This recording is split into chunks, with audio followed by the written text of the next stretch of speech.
नमस्कार शेतकरी मित्रांनो, कांदा उत्पादकांसाठी मोठी आणि ताजी बातमी आहे की बांगलादेशने दिली कांदा आयातीस परवानगी. दरात वाढ होण्याची शक्यता आहे आता. तर चला व्हिडिओला कंटिन्यू करा आणि शेवटपर्यंत व्हिडिओ नक्की बघा की काय आहे ही बातमी. कांदा उत्पादक शेतकऱ्यांसाठी एक दिलासादायक बातमी समोर आली आहे. बांगलादेशने कांदा आयातीस परवानगी दिलेली आहे. कांदा उत्पादन शेतकऱ्यांसाठी एक जी बातमी आहे की ती बांगलादेशने कांदा आयातीस परवानगी दिली आहे. त्यामुळे या निर्णयाचा मोठा फायदा कांदा उत्पादक शेतकऱ्यांसह कांदा निर्यातदारांना होणार आहे. उद्या म्हणजेच 7 डिसेंबरपासून म्हणजेच आजपासून प्रत्येक दिवशी 30 टनाचे 50 IP म्हणजे कांदा आयातीचे परवाने दिले जाणार आहेत. ज्या आयातदारांनी यासाठी अर्ज केले होते त्यांनाच IP परमिट मिळणार आहे.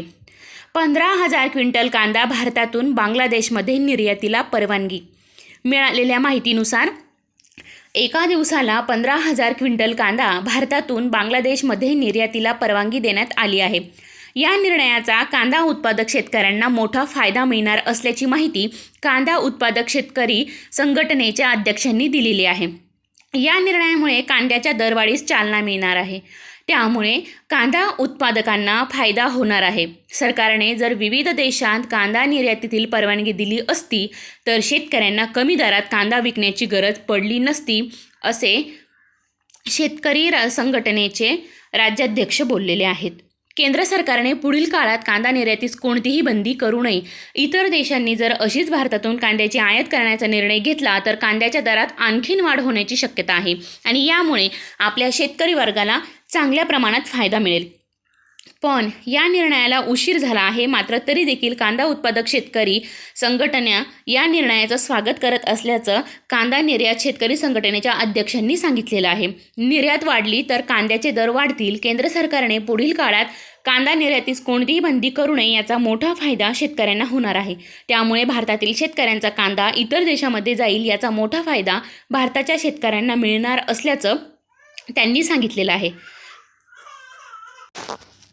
उन्हाळ कांद्याचे अवकाळी पावसात मोठ्या प्रमाणात नुकसान झालेले होते आणि तसेच त्यानंतर राजू यातील विविध भागात पूरस्थळे स्थिती निर्माण देखील झालेली होती आणि यामुळे देखील बऱ्याच ठिकाणी कांद्याचे पीक वाया गेलेलं आहे. काही ठिकाणी पीक वाहून गेली तर काही ठिकाणी जमिनीच वाहून गेल्याच्या घटना घडलेल्या आहेत. त्यामुळे शेतकरी चिंतित आहेत. दर बऱ्यापैकी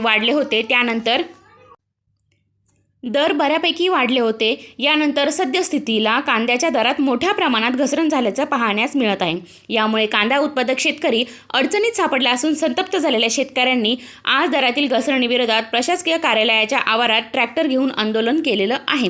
तर बघूया कसा बाजारभाव मिळतो आणि ही आनंदाची बातमी सगळ्या शेतकऱ्यांसाठी आहे. तर चॅनलवरती नवीन असाल तर अशा नवीन आणि ताज्या बातम्यांसाठी चॅनलला नक्की सबस्क्राईब करा. धन्यवाद.